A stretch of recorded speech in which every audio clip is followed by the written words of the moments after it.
Hello guys, good morning. Magluluto nga po pala ako dyan ng munggo. Mainit ko na nga po pala dyan yung kawali at maglalagay na nga rin po pala ako dyan ng mantika. At nung mainit na po yung mantika, ilalagay ko na po dyan yung bawang.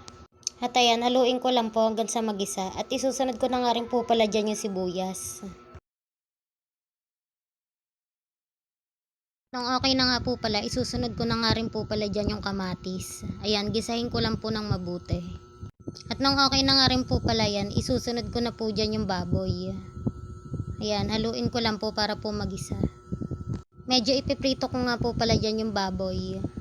At ayan, hayaan lang po natin siya magisa. Haluin ko lang din po. Ayan, tinakpan ko na nga rin po pala dyan. At dito po, maghihimay po muna ako ng malunggay. Inas forward ko na nga po pala dyan para po mabilis. At ayan, okay na nga po, medyo naprito na po yan. Nalagay ko na nga rin po pala dyan yung munggo.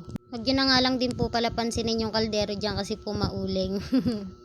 At ayan, nung natapos ko na nga po pala igisa, ilalagay ko na nga rin po pala dyan yung tubig. At naglagay na nga rin po pala ako ng pampalasa dyan. Naglagay na nga rin po pala ako dyan ng magic sarap tsaka po ng asin. At nung kumulo na nga rin po pala dyan, nilagay ko na nga rin po dyan yung malunggay. At maya maya po luto na rin po yan. Kain po tayo. Please like, share, and subscribe po. Thank you po.